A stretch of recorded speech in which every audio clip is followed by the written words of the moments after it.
Meridian commerce classes में मैं कुलदीप जांगीड़ आपका स्वागत करता हूं। आज हम देखेंगे रिडम्पशन ऑफ डिबेंचर में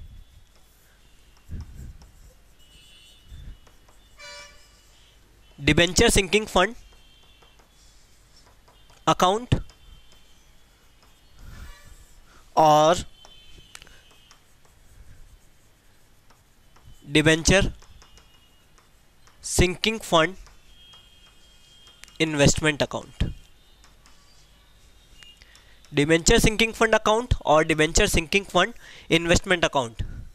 सबसे पहले डिबेंचर सिंकिंग फंड अकाउंट, ये अकाउंट एज ए रिडम्पशन जब भी करेंगे तो ये अकाउंट होगा as a P&L।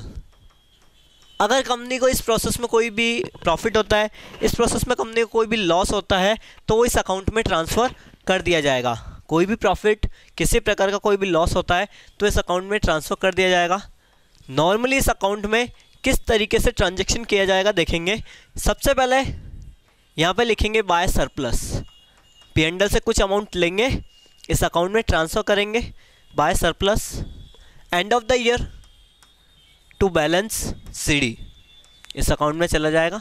And of the year to balance CD वापस आएगा by balance BD,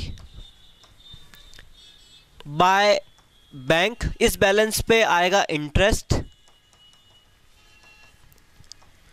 bye P&L again surplus, installment amount, जिसे क्या बोलेंगे इंस्टॉलमेंट अमाउंट। हर साल आपको एक फिक्स्ड अमाउंट P&L से उठाना है और डिबेंचर सिंकिंग फंड में ट्रांसफ़र करना है। ये सेकेंड ईयर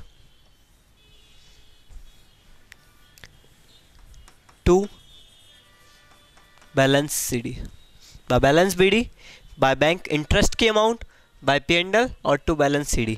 इस तरीके से कंटिन्यूसली ईयर चलेंगे। देन आफ्टर जब फाइनल ईयर आएगा तो बैलेंस लिखेंगे, P&L बैंक लिखेंगे इंटरेस्ट अमाउंट,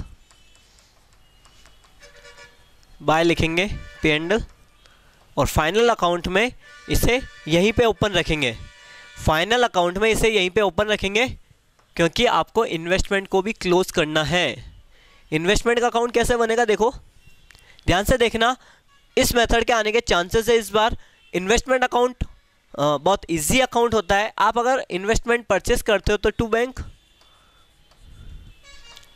और by balance CD and of the year. फिर सेकेंड ईयर आएगा टू बैलेंस BD और आप क्या करोगे, सेकेंड ईयर में भी कुछ पैसा इन्वेस्ट करोगे। कौन सा पैसा इन्वेस्ट करोगे, टू इंटरेस्ट अमाउंट और सेकेंड ईयर की इंस्टॉलमेंट अमाउंट। ये दो अमाउंट इन्वेस्ट करेंगे और क्या कर दिया जाएगा, क्लोज कर दिया जाएगा बाय बैलेंस CD। इस तरीके से कंटिन्यूसली चलेंगे। जब फाइनल ईयर आएगा तो आपको किस तरीके से अकाउंट को क्लोज करना है, टू बैलेंस CD और by bank, to balance CD और बाय बैंक। अगर बैलेंसिंग फिगर इधर रहता है तो बाय DRF और बैलेंसिंग फिगर इधर रहता है तो टू DRF। इधर आएगा प्रॉफिट, इधर आएगा लॉस बैलेंसिंग फिगर से। यहाँ पे लिखा है बाय साइड में और टू साइड में DRF, तो आपने एक DRF अकाउंट बनाया अभी, उसके फाइनल ईयर में इधर लिख देंगे बाय DRFI या इधर लिख देंगे टू DRFI। ओके, और इसका बैलेंस ट्रांसफ़र कर दिया जाएगा जनरल रिजर्व में बैलेंसिंग फिगर से। इस तरीके से इन दो अकाउंट को बनाया जाएगा। कौन कौन से दो अकाउंट, ये दो अकाउंट है DRFI और DRF, डिबेंचर सिंकिंग फंड और डिबेंचर सिंकिंग फंड इन्वेस्टमेंट, या इन्हीं का दूसरा नाम है डिबेंचर रिडम्पशन फंड और डिबेंचर रिडम्पशन फंड इन्वेस्टमेंट। इन अकाउंट को इस तरीके से बनाया जाएगा। ठीक है।